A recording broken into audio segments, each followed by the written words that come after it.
Sasa wale wanangu wa maisha gani, hii ni ya kwetu hii. Bana, hii movie ni noma, hii movie ni kali kinoma noma yani. Wale wanangu wa maisha gani, wale ambao hawaelewi yani ginga yani mbele nyuma nyuma mbele, hii ni ya kwetu. Mchizi anaishi na mwanamke.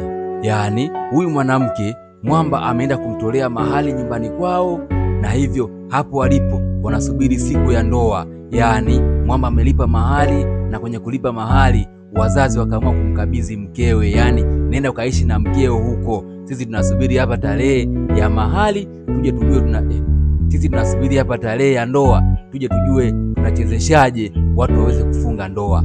Sasa huyu binti yeye ni fundi cherehani, anashona. Yani huyu binti ana cherehani yake hapa mtaani, amefungua kwa ofisi yake mwenyewe anashona. Leo amekuja bibi harusi mmoja ambaye alimletea kazi yake, akamletea na gauni lake amshonee. Binti amekuja anafoka na kwambia kilele ni za kutosha, eti gauni alilolitaka na aliloshonwa ni magauni mawili tofauti. Hivyo amekuja kwa ajili ya kutaka kulipwa malipo yake, pesa zake ambazo alitumia gharama zake kununua vitambaa vya kushonea ili gauni na kitambaa chenyewe. Anataka kurudishiwa gharama zake ambazo alizitumia kununua kitambaa cha kushonea hili gauni pamoja na hela yake ya mashono aliyomlipa fundi. Fundi alipe kila kitu. Binti alimtembezea makofi, alimpiga makofi huyu fundi na kwambia amekuja na jamaa zake hapa na mablaza zake kwamba wamkande huyu bidada, wampige huyu fundi ili aweze kutoa gharama. Huyu binti mumewe anauza bucha, mabucha ya mtaani yale, unajua mabucha fulani yale ambayo kama genge fulani lakini ni bucha, mabucha ya ugaigai yani, unajua ile ubishanaji mwingi kwamba wanauza nyama hapa. Mchizi kapigiwa simu bana, mkeo anapigwa, kuna vijana amemvamia mkeo huko anamtembezea makofi. Mwamba alikuja mkuku na panga, kimbiza tunapanga hapa, nakwambia naondoa miguu, vijana wote timu. Vijana wamekimbia, akabaki huyu binti ambaye ndio aliyekuja kudai, yani huyu mdeni ndiye aliyebaki. Mwamba anamuuliza, wewe ndio umeleta wale watu kwa ajili ya kumpiga mke wangu Yani wewe kumdai kwako mke wangu unakuja kumpiga mke wangu, yani una mamlaka gani kumpiga mwanamke wangu? Mwamba alimtembezea makofi huyu bidada. Sasa kwa bahati mbaya, wakati mchizi anampiga huyu mwanamke, mkono ukaenda kwenye jicho, yani binti akapaluliwa kwenye jicho lake, jicho likawa linavuja damu. Mwamba asijue chochote, akaendelea kuongea na mkewe. Wanakuja kugundua baadaye kumwangalia bidada, binti damu zinamchuruzika ni nyingi. Binti anatakiwa kuolewa kesho, na leo binti ameenda kutafuta ukilema. Binti kaleta mapepe mwenyewe, badala atulie bibi harusi ndani, leo anakuja kupiga watu huko mtaani, kapigwa yeye, katoka jicho. Watu wamekuja hapa mpaka nyumbani, mama yuko na mkwewe ambaye mama ndo anajua kuoa. Ghafla wasamaria wema, yani majirani, wanakuja na huyu binti hiya, wamembeba binti, haoni, damu zinamchuruzika. Kabidi wamchukue kumuingiza kwenye gari mpaka hospitali. Kumleta mpaka hospitali, daktari akawaambia bana, huyu binti anatakiwa milioni 10 afanyiwe operation, la sivyo ili jicho hawezi kuona. Uwezekano wa kuweza kuona upo, lakini ni kwa operation maalumu, hivyo operation inahitaji gharama. Mwamba akapiga mahesabu, huyu mwanamke ndio kwanza nimemlipia mahali, leo tena majanga ndo kama haya, kwa nini asitulie ndani? Mwamba akaona ngoja niangalie kwanza upepo unavyoenda. Bidada akabidi achukuliwe mpaka kituo cha polisi, akaletwa magereza kwa sababu ugomvi ulitokea kwenye ofisi yake. Ikasemekana kwamba yeye ndio sababu, yeye ndio chanzo cha mambo yote kutokea. Hivyo binti akawekwa ndani, atafutwa mume wake wapi alipo. Wakati binti amewekwa ndani, binti akamwambia, mimi ndio nilosababisha kila kitu, mume wangu usiki kwa namna yoyote ile, ila pia atakuja kuniwekea dhamana. Mwamba huko anatembea nyatu, ananyata, yani hadi nyumbani kwake mwenyewe kuingia tu anaingia kwa mashaka. Amekuja hapa ghafla, anapigiwa simu, bwana mkeo yupo kituo cha polisi, hivyo kama unaweza kufanya namna yoyote kuja kumwekea dhamana mkeo, una ruhusa kuja kumwekea dhamana ipo wazi. Mwamba akaona niende kituo cha polisi wakati mimi ndo nimesababisha hayo majanga. Huyu babu harusi sasa, huyu bwana harusi sasa, huku amekaa amewaza, akaona huyu binti mimi nimemlipia tu mahali, ghafla anaenda kuwa kipofu. Mimi nawaje mwanamke kipofu? Mwanamke nimemtolea mahali jana, kesho ilikuwa ni ndoa, ameenda kulibulumbua jambo, leo katoka tena ni kipofu. Mwamba akaingia kwenye gari, mguu mbele. Mchizi baadaye amekuja kwa mwanaye ambaye anafanya naye biashara, akamwambia, oya sikia nikwambie mwanangu, mimi sasa hivi mwanangu natafutwa, ni mtuhumiwa muda wote mwanangu, ngingaa niko stendi ya jela muda wote, unanikuta nimeshaingia kituoni. Kwa hivyo mwanangu, mimi mzigo sasa hivi nitakuwa siji kuuza, ila nitakuwa nakuletea mzigo na auza juu kwa juu. Wakati Mwamba anazunguka kutafuta harakati zingine, anapotelea wapi, namna gani anaweza kujificha ili asionekane na maskari polisi. Anakutana na ex wake zamani waliosoma wote, huyu yule wa darasa la 7 alioimbwa na Mbosso, namtafuta bado namtafuta mchumba wangu wa darasa la 7. Mwamba alipotezana naye darasa la 7, akasikia bidada yuko Mtwara anasoma chuo, leo hatimaye wamekutana tena hapa. Mwamba wakakumbatiana hapa fulani za kutosha. Binti akamwambia, sikia nikwambie, kwa sababu nimekuona wewe hapa, sina tena mzunguko mwingine wowote, ingia kwenye gari tuondoke, upaswe na kutembea kwa miguu. Mwamba akamwambia, kiukweli unajua mimi hapa nilikuwa na sehemu naelekea. Bidada akamwambia, wapi unaelekea? Mwamba akamwambia, mimi naelekea hospitali, kuna mtu bwana nimempiga, nimemtoa jicho, hiyo bwana alikuwa afanywa operation na kunatakiwa milioni 10 taslim za kulipia hiyo gharama ya operation. Mama akamwambia, mimi nalipa, twende mpaka hospitali. Wakachukua mpaka hospitali, unaambiwa. Bidada akafika hospitali, akaclear kila kitu, madeni yote Mwamba akalipia, kashapewa mkwanja na huyu mwanamke, asimwambie kwamba kuna mwanamke wangu yuko jela, yuko wapi. Mwamba kabunda, kaona maisha si ndio haya tena, maisha nimeyapatia. Mama kamtia kwenye ndinga, kamleta mpaka nyumbani. Maisha ni makali, nyumba ni kali. Mama anamwambia, kuanzia leo hapa patakuwa ni kwako, hapa ni nyumbani kwako, utakuwa unaishi hapa kila siku. Kule ulipokuwa nilipokutoa kule utaachana napo, utaishi hapa kwa sababu wewe ni mwanaume ambaye mimi nimekutafuta kwa muda mrefu. Mlinzi anaona kwa babake kuna watu wana mazali, kuna watu wana bahati, sisi wengine kama tumerogwa vile. Yani hii mizimu yetu sijui imefiaga wapi, isiyo tuona na sisi. Yani mwanamke nimeishi naye hapa muda mrefu, kaenda kukitafuta kijamaa huko, yani kishamba boy huko kimoja kimetoka Pwinde huko, kimekuja hapa ndio kinakuja kupewa maisha. Mimi nipo hapa. Wakati Mwamba anaenda kupewa maisha kule, kula maisha huko, mkewe amemtelekeza jela. Mkewe analalamika huko magereza, mbwa anamng'ata, analia, anafikiria, hivi kweli mwanaume ndo amenitelekeza, atakuja kunifuata kweli au ndo kashaniacha? Mwamba yupo huko na mwanamke mwingine, wamelala wanakula maisha tu, maisha safi kabisa. Askari akamfuata bidada magereza, akaja kumuuliza, hivi una uhakika mume wako atakuja kweli kukufuata? Mume wako atakuja kukuwekea dhamana kweli? Binti akamwambia, kiukweli mume wangu namwamini, sijawahi kumkatia tamaa mume wangu, na uhakika atakuja tu kuniwekea dhamana. Mume wangu hawezi kuniacha, hajawahi niacha kwa namna yoyote ile. Askari kwa wema wake akamletea binti mkate na juisi, ale mkate na juisi kwa sababu toka ameingia jana binti hajala mpaka saa hizi. Mwamba akamwambia binti, nipe namba za mumeo nimpigie nizungumze naye. Mwamba akapigiwa simu, kapokea simu, yuko na huyu mchepuko huko umelala. Simu inapokelewa hapa, kesho nitakuja hapo asubuhi, utafanya maarifa tujue tunafanyaje tuweze kumtoa huyo binti. Mama anamuuliza kuna shida gani? Mwamba anamwambia, kikweli kuna mdogo wangu yuko kituo cha polisi, yuko jela hivi, natakiwa nende nikamtoe, natakiwa nende nikamwekee dhamana. Mama anamwambia, mimi nafahamiana na maaskari wengi, itakuwa ni vyema kama tutaenda wote. Mwamba anambia, kiukweli inabidi niende peke yangu kwa sababu wanajua mimi ni maskini sana, hivyo wakiniona niko na wewe pale wanataka hela nyingi, wanataka hela kwa sababu unajua askari wazao ni hela. Yani pale tukienda hivi watakubali tutoke bure bure toka kama wanakujua. Mama akamwambia, basi sawa, chagua gari yoyote hapo nje, chukua gari, pesa nitakuwekea kwenye akaunti, utaenda kumwekea dhamana mdogo wako, lakini hakikisha unakuja naye. Mwamba ameenda kumwekea dhamana binti, amemtoa mpaka nje ya kituo cha polisi. Binti anamwambia, hivi wewe hili gari unaniambia umelipata wapi? Hem, niambie gari umelipata wapi? Wewe jambazi, umekuwa kibaka siku hizi au wewe ni mwizi? Unauza madawa kulevya? Unafanya nini? Mbona sikuelewi? Ghafla unamiliki gari kali namna hii. Mwamba akamwambia binti, usiongee sana, ingia kwenye gari mpaka nyumbani. Wamefika nyumbani, bado binti maswali ni ya kutosha. Hem, niambie.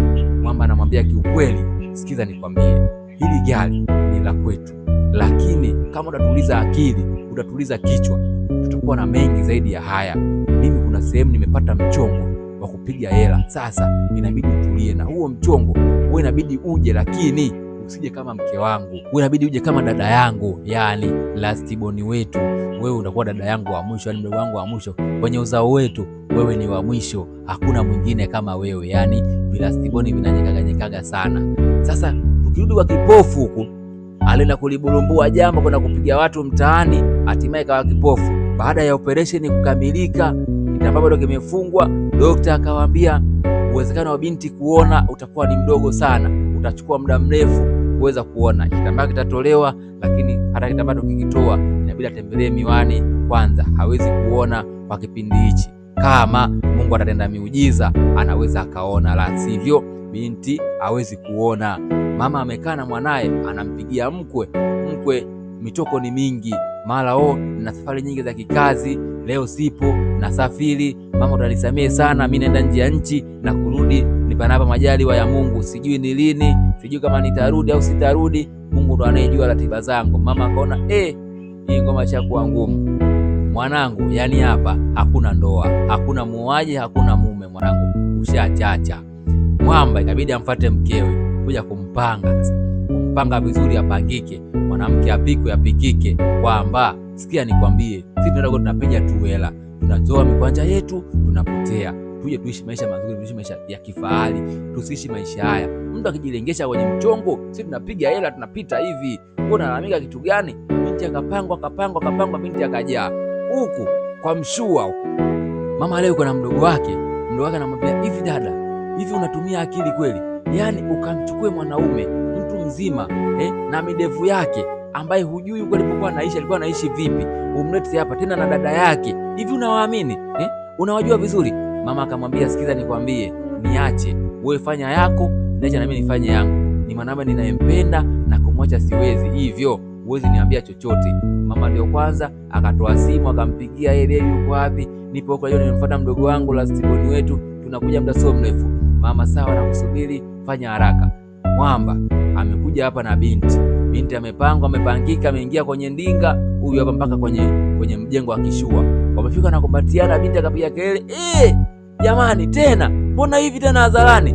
Mama kwani vipi tena, mbona wewe unapiga kelele? Mwamba anamwambia, kiukweli huyu ni lastiboni. Sio vile lastiboni vinavyonyeganyega. Huyu ni mdogo wangu wa mwisho, kwani kuna namna fulani hivi anadeka sana. Ni kuna vitu kiona anavifanya hivi, yani anadeka sana. Njoo lastiboni. Wifi mtu, njoo lastiboni. Njoo wifi yangu mdogo, njoo. Karibu lastiboni wetu. Baadaye sasa binti ameingia ndani na mumewe, binti ni analia tu. Mwamba ameingia kuja kumbembeleza mkewe. Unalia nini sasa? Mbona unalia? Mimi nakwambia tulize akili, tuliza fuvu hilo. Likazi kabisa hilo fuvu, litulie haswa, kwa sababu hapa tulipo tunachezea juu ya kisima cha hela. Ukicheza vibaya, hizi hela zimeenda na maji. Sasa kama hizi hela unataka ziende na maji, usipate sisi tukaishi nazo, inabidi utulie, inabidi uvunge, usiongee chochote. Yaani wasijue chochote kwamba wewe mimi ni mke wangu, wala mimi wewe ni wala mimi wewe ni mumeo. Tulia hivyo, funga, endelea tuishi hivyo, wewe ni mdogo wangu, mimi ni kaka yako. Tumia akili nyingi zinafanya mtu anaishi mjini. Leo Mwamba amekaa hapa sebuleni na huu mshangazi unamwambia Mwamba, kiukweli nimekutafutia kazi na unakwenda kuwa CEO wa kampuni yangu, na kuanzia leo nitakuwa nakupa milioni 1 kila mwezi. Binti anasikia mama anavyotoa ushuhuda kwa mumewe, eti amemtafutia kazi, amempa kazi kwenye ofisi yake, hivyo Mwamba atakuwa anafanya kazi na huyu mama. Mwamba anamwambia binti, wifi anamuuliza wifi yake, si ndio wifi? Dada anamwambia, ni kweli kabisa. Mwamba anamwambia, shangilie sasa, mpe hongera wifi yako. Binti, hongera sana kiukweli. Mshangazi unataka show, unamwambia Mwamba, twende kiukweli ukanipongeze kwa sababu nimefanya jambo kubwa sana, nimekutafutia kazi, umepata kazi, sasa hivi unakuwa unalipwa hela nyingi, twende. Wakati wananyanyuka wanashikana, binti yule inamuuma, akamvuta mumewe shati. Mwamba kugeuka, vipi lastiboni, hebu tulia, tuache sisi tukafanya mambo yetu. Kumekucha asubuhi, binti anafanya usafi. Huyu mdogo wake na huyu mwanamke wa nyumba hii amefika, akamwambia, sikia nikwambie binti, mimi naelewa kila kinachoendelea, nyinyi mnamchezea mchezo dada yangu, mume wako yuko wapi? Binti akamwambia, mume gani? Kiukweli nani? Mimi sijaolewa, mimi yule si mume wangu, yule mimi ni kaka yangu. Unawezaje kuniambia yule mume wangu wakati mimi yule ni kaka yangu? Yaani unanitukana kama mimi naweza kutembea na kaka yangu? Binti anamwambia, kama ni kaka yako sawa, mbivu na mbichi zitafahamika tu suni, ila mimi najua kabisa kwamba wewe na yule sio mna kaka yake, mna mahusiano. Wewe ni mkewe, yule ni mumeo, mnaficha kwa sababu mmeona mnataka kupiga hela kwa dada yangu. Baadaye wifi mtu kaja na juice, amemletea wifi yake juice, wanywe juice, wapige stori 2-3. Wakati wanapiga stori 2-3, wifi akamwambia wifi yake, kiukweli nina mdogo wangu wa kiume, nimemtumia picha yako, ametokea kukupenda sana na amesema hakika wewe ndo mwanamke wa maisha yake. Yaani wewe ndo mwanamke alikuwa anakusubiri kwa muda mrefu sana. Mdogo wangu hakuwahi kuwa na mahusiano mpaka baba yangu alikuwa anamhisi mdogo wangu labda ni wa upande wa pili, si wa upande wenu, si wa upande huu wa wanaume wa kawaida, lakini nilipopitia picha yako mdogo wangu kikweli amekupenda sana, na amesema atakuja siku moja uweze kumuona. Usiku binti hatulii, mbio ameingia chumbani bila hodi. Hey, wewe vipi? Mbona unaingia chumbani bila hodi? Binti anasema kiukweli naomba kaka kanisaidie, kule kitanda changu kimebomoka, sasa zile zimeanguka afu ni nzito, naomba kaka yangu kanisaidie. Kumbe binti anamtaka jamaa washuke sebleni, ameenda kumchunguza kusudi kuona wanalalaje. Bilinge ni nyingi. Binti wamshuka sebleni na kwambia ni mabishano hayo. Binti ni anaongea, yani we mwanaume ni mshenzi sana, kumbe ndo mnavyolala vile. Mimi nimeingia makusudi tu ili kuja kuona namna gani mnavyolala. Sasa sikia nikwambie, ukianza kunichiti na mimi nitakuchiti. Cha kufanya sasa, sikiza nikwambie, wewe si unafanya unataka kupiga hela. Wewe mwanamke hakikisha haugusi. Akitaka show mwambie mpaka tuone ndio upige show. Hamna kupiga show kisembe. Unapigaje show? Mwamba binti baada ya kuongea hayo akatembea, akamwacha mama, akarudi kwa mkewe. Mwanamke anataka show, mama anamwambia kikweli, baby nimechoka sana. Mwili unaniuma, niache. Maana nimeenda kufunga kitanda, nimechoka sana. Kesho tena nayo ni siku. Leo sasa huyu kipofu alienda kulibulumbua jambo mtaani, likamtia upofu. Alienda kumpiga mke wa mtu bila kujua kwamba ana utetezi, akapigwa makofi akawa kipofu. Leo wakati anatembea kwenye bilinge zake, akabumiana na yule bwana harusi, mume wake mtarajiwa aliyekimbia kwenye ndoa. Mwamba akamwambia, sikia nikwambie, mimi mahali yangu niloitoa ni kama nimechangia tu mchango wa kutibiwa pale hospitali. Siwezi kuwa mwanamke kipofu. Yaani ndio kwanza tunaingia kwenye ndoa, majanga ndo kama hayo. Haya wewe kwenye ndoa utaletea matatizo mengi sana wewe. Wewe ni nuksi, ni mkosi bila kukaribisha kwenye ndoa yangu kabisa yani. Mwamba akatembea zake. Binti amekuja huko amekaa analia, anakumbuka jinsi walivyokuwa wanatongozana kwenye miti. Mapenzi ni ya kutosha, walikuwa kama ndege wanaambiwa kwenye miti wanabembea muda wote. Ahadi nyingi za kutosha, nakwambia nimekupendea macho, nimekupendea macho. Macho ndo hayo yameondoka. Macho yaliokuwa yamependwa na Mwamba, macho ndo yamekuwa tena binti haoni. Binti akachukua mbisu na baada kujidimiza mbisu afe. Mama kamwai binti yake, kamkimbilia haraka. Unataka kufanya nini? Unataka kujua kisa mwanaume? Wewe acha ukichaa. Unataka ujue yule ni baba yako mzazi huyo? Ni mama yako yule. Kwamba akikuacha yule basi ndo umeshapatana duniani. Acha ujinga wewe. Mama akamwambia, acha ujinga wewe, wanaume wako wengi, watakuja wengi, watakupenda hivyo na upofu wako. Tulia wewe. Tuliza mtoli, nyama ziko chini hizo. Huku Mwamba anafurahikia mapenzi, makombato ni mengi, mabusu ya kutosha. Binti akaona sasa kunapoelekea tunavuka mipaka. Akakimbia mbio, jamani kaka, ninataka nende sokoni, naomba unisindikize. Mama sokoni unaenda kwa miguu? Binti akaliamsha, wewe sokoni unipeleki? Yaani kwenye namna ambayo kwamba ukifanya fyoko mimi nasema kwamba wewe ni mume wangu, sio kaka yangu. Mwamba akaona wewe binti huyu akawi hana cha kupoteza huyu. Mama akamwambia, sikiza wife, acha nimsindikize mdogo wangu sokoni. Mimi naenda kazini, nitampitisha sokoni pale, nitamwacha yeye atarudi mwenyewe. Sawa. Imefika usiku, Mwamba kiukweli anampenda mkewe. Imefika usiku anamkimbia mkewe aliyelala naye hapa. Anaenda kwa mwanamke wake halisi. Yaani anaenda kwa mwanamke ambaye ndiye aliyemlipia mahali. Anamwacha huyu mwanamke hapa, akija huku wanazichapa. Zinatupwa, nakwambia hapo kinatupwa, kinachapwa, yani bilinge zote. Mwamba alikuwa na vichupa kama vyote, hajachapa muda mrefu, ameshapigwa riviti kule asipige mpaka takaze ndoa. Kwa akija huko anaichapa, akirudi kwa mama kule kama kawaida maisha yanaendelea. Mama anakumbuka usingizini, anamtafuta mumewe yuko wapi, mwanaume hayupo. Mwanaume anaendelea tu kuzichapa, maisha ndo hayo, anatoroka, anaenda anaichapa, akirudi maisha mengine yanaendelea. Leo kumekucha asubuhi, mdogo wake na huyu mama mwenye hii nyumba amekuja. Salamu ni nyingi, utambulisho ni wa kutosha. Binti na yeye akaleta kuja kutambulishwa, akatambulishwa kwamba huyu ndio yule mdogo wangu niliyekwambia. Mwamba akaleta na zawadi, akamwambia binti, nimekuletea zawadi, hizo ni nguo pamoja na wigi, hivyo unatakiwa uvae upendeze, tutoke. Tunahitaji kutoka mimi na wewe. Mwamba binti kaletewa nguo, mtu ana propose mbele yake. Yaani mke wangu anaproposiwa mbele yangu mimi naona. Mtu anakuja kuleta eti anataka kutoka na mke wangu dina. Mwamba akaona kubwa babake, hii ni dharau. Akamfuata mkewe mpaka huko ndani. Mwanamke anacheka huko, Mwamba kaingia kakunja, kapana inginoma. Yaani unacheka unafurahi kupewa zawadi na mwanaume mbele yangu Yaani wewe mwanamke una akili gani wewe? unapewa zawadi ya mwanaume mwingine mbele ya mumeo. Wewe una akili kweli? Alafu wewe unacheka cheka. Sasa sikiza nikwambie, nakupa lisali moja. Yaani ukichoka na huyo mwanaume nakupa lisali moja tu. Urudi hapa na nitakwenda kupigia video call kila nakokula, kila hatua unayoifanya niwe na kuona. Binti akacheka akaona, kumbe mkuki kwa nguruwe kwa binadamu ni mchungu. Wewe unayoyafanya unaona ni mazuri. Mbona mimi nawakuta mnalala, mnapiga mabusu hadharani, mnakisi na kumbatiana, mimi sifanyi chochote. Wewe unatafuta hela? Tulia, na sisi tukatafute hela. Mimi mwamba kwa unanilipiza. Mimi nafanya kwa sababu ya kunani familia. Wewe unafanya kwa kunilipiza. Unanikomoa, si ndio? Sasa sikiza nikwambie, nimekwambia yani ukifanya chochote na huyo mwanaume na kukata miguu yako, yani nyumbani kwenu linarudi jina au unarudi mwili kwenye sanduku. Pumbavu wewe. Binti ameenda amevaa, ameshuka sebleni, wanatoka.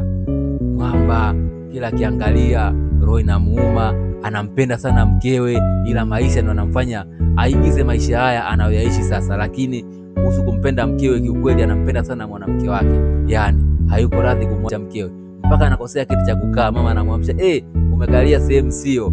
Mwamba anaambiwa anahangaika, fujo ni za kutosha. Mchizi amemchukua binti hia hoi hoi mbio mbio mpaka kwa mzee wake nyumbani, yani amekuja kumtambulisha binti kwa baba yake. Mzee akamwambia, mwanangu, hatimaye nimeamini kwamba mwanangu sasa ni mwanaume lijali. Umeniletea pisi ya kwenda. Hii ni pisi kabisa, pisi na nusu. Mwanamke ambaye ana vigezo vyote vya kuwa mke wa mtu kabisa. Yani mwanamke ametimia. Yani mwanangu hapa, mwanangu hapa umepata. Mzee sifa ni za kutosha. Binti anamsalimia mzee, anakaribishwa binti anakaa chini kwa ajili ya kuweza kuzungumza na mzee. Binti, unafanya kazi gani? Binti anasema, kiukweli nilikuwa nafanya kazi lakini niliacha kwa sababu mshahara ulikuwa unitoshi. Mshahara ulikuwa ni mdogo, kazi ni nyingi, kwa hiyo nikaona bora niache. Je, talenti yako ni nini? Binti anasema, mimi kweli ni mpishi, naweza kupika vyakula vya asili. Yani vyakula vya asili mimi ndio jadi yangu. Mimi napika sana vyakula vya asili. Mzee akamwambia, mimi nimeparalyze na madaktari ameniambia natakiwa nile vyakula vya asili ili mwili wangu uweze kukaa sawa. Hivyo nitakuajiri na nitakulipa 1 million kila mwisho wa mwezi. Binti hakuamini, unaambiwa 1 million mwezi mmoja. Yani kule mwanaume analipa 1 million kwa mwezi na mimi nalipa 1 million kwa mwezi. Ina maana ngoma inakuwa ni draw. Yeye mwanaume kaenda kutafuta pesa kwenye maisha, ama kaenda kutafuta pesa kwa mshangazi, na mimi naja kutafuta pesa. Mwamba ni anapiga simu muda wote, huko binti anapewa madili, anapokea hata simu yenyewe. Simu zinaita tu, naambiwa mchizi, piga simu, anahaha, anamkolomea mkewe, mpigie mdogo wako, amrudishe mdogo wangu kwa sababu mdogo wangu mpaka saa hizi usiku hayupo, mimi siwezi kulala bila mdogo wangu. Mama anapiga simu, binti anapokea simu, anaongea na kaka yake, anaomba, kaka, mvua inanyesha, yani mimi nitarudi tu asubuhi kaka yangu, nivumilie. Mvua hatuwezi kurudi saa hizi usiku, mvua inanyesha. Anambia, umeondoka toka mchana mpaka saa hizi. Shemeji akachukua simu akamwambia, sikia shemeji, samahani kwa kilichotokea. Kiukweli haikuwa plani zangu mimi kumlaza mdogo wako huku, ila inabidi alale aje asubuhi kwa sababu mvua zinanyesha. Mwamba, usiku ni mrefu, usiku kama mwaka, amelala na mawazo. Mwanamke anaamka, anamuuliza shida ni nini? Anamwambia, kiukweli haya maisha sikuyazoea, siwezi kuishi mbali na mdogo wangu, yani napenda kukaa karibu na mdogo wangu. Binti huku amekaa amelala kwenye kochi. Mwamba kabidi ambebe amlete mpaka chumbani, akamlaza chumbani, akamfunika. Kumbe binti alikuwa hajalala, alikuwa anasikilizia tu mapenzi yapoje. Nataka nione ya mapenzi ya watu wenye pesa yapoje. Binti, Mwamba anamwacha binti, anamfunika, anaondoka. Binti anatabasamu kwa mbali. Kumekucha asubuhi, binti analetewa chai kitandani. Yani umelala, unaamka asubuhi unakuta muone kashaandaa chai, anakuletea kitandani, kunywa hapo hapo ulipo. Mwamba ni anapiga simu mpaka asubuhi. Mnakuja saa ngapi? Mnakuja saa ngapi? Sisi tunakuja. Baada ya dakika kadhaa Mwamba amefika hapa. Chizi alikuja, alimwashia moto shemeji yake, akamwambia, hivi wewe una akili? Wewe ni kichani, pumbavu kabisa. Yaani mimi niko na mdogo wako, unamchunga mdogo wako kama kana kwamba ni mtoto miaka 4 ambaye ametoka bila mtu yote, ambaye ametoka naye. Huyu mdogo wako ni mtu mzima. Mimi na mdogo wako tumekubaliana tutoke. Wewe unapaswa kutulia kuhakikisha mdogo wako anarudi. Wewe mbona kuna dada yangu, mimi sifanyi chochote. Mimi nimetoka na mdogo wako, simu nyingi unapiga simu. Sasa nisikize nikwambie, siku nyingine nikimchukua mdogo wako, ukiendelea hivyo unachokifanya, mimi nakwambia, mimi na wewe tutakuja tukapangana, tutapigana hapa. Huu ujinga mimi siutaki. Wewe mtoto wa kiume unakuwa kama mtoto wa kike. Wewe chizi nini wewe? Tulia, ujishikilie. Mwamba makasiriko ni mengi. Binti akamwambia, hauna haja ya kupaniki, nenda kamwambie mzee, mimi kesho nakuja kuanza kazi. Chizi anamwaga binti, anakuja anamkisi. Mwamba inamuuma, inamkata kinoma noma yani. Mke wangu anakisiwa mbele za watu, yani mke wangu anapigwa busu mbele yangu na shuhudia. Mwamba fujo ni nyingi. Nakwambia mwanamke, umefanya chochote? Umefanya nini huko ulikotoka? Yani Mwamba aliingia ndani mbio, akatoka na Biblia. Anakwambia wewe ni Mkristo, shika Biblia hii hapa na uapie kupitia Biblia. Hujafanya chochote. Kama umefanya chochote na wewe mwanaume, shika Biblia hapo, na kama umefanya naye chochote, nakwambia mimi hata kuona tena kwenye maisha yako, kwa sababu na kuua. Yani mimi sikuachi salama. Binti akamwambia, nisikize nikwambie, nimepata kazi na natakiwa nikaishi kwenye nyumba ya yule mwanaume nyumbani kwao. Yani natakiwa nikampikie baba yake chakula cha asili na nitakuwa ninalipwa 1,000,000 kila mwezi. Mwamba hakuna kwenda kufanya kazi hiyo. Mwamba anakwambia, anang'aka kiukweli. Binti anamwambia, sikiza nikwambie, wewe unatafuta pesa na mimi natafuta pesa. Sasa utafute ute pesa, wewe piga pesa huku, mimi acha nikapige pesa kule. Mwamba kwani anataka, anaona ukapige pesa kule, nyie wanawake amtabiliki nyie, mkienda huko mnahamia kabisa. We nani kasema hakuna kwenda kufanya kazi? Kama mimi ni mumeo, hakuna kwenda kufanya kazi. Bana, hii ni sehemu ya kwanza. Hii movie ina sehemu ya pili. Tukutane katika sehemu ya pili tuweze kujua nani atashinda kati ya mwanamke au mwanaume. Mapenzi yataishia wapi kwa baina ya haya mambo ya kutafuta pesa? Maana kila dili linakuwa dilisha, yani dili linakuwa dilisha kwa babake. Mwanamke anatafuta dili, mwanaume alitafuta dili. Sasa nani atatoboa kwenye dili lake? Je, ni nani atafirisha dili? Tuendelee kufuatilia huu mzigo. Tukutane kwenye sehemu ya pili. Hii ni Uno Movie Recap. DJ wako ni Kombo Official mitamboni hapa. Usisahau kusubscribe, usisahau kulike, usisahau kucomment, lakini pia ukishare inakuwa ni nyama zaidi, kwa sababu unakuza familia ya Uno Movie Recap. Kama umeipenda hii movie kwa 100% zote, comment mwendelezo, halafu mimi nitakuwekea mwendelezo na utapata mwendelezo wa hii movie ili kujua imeishia wapi. Bye bye.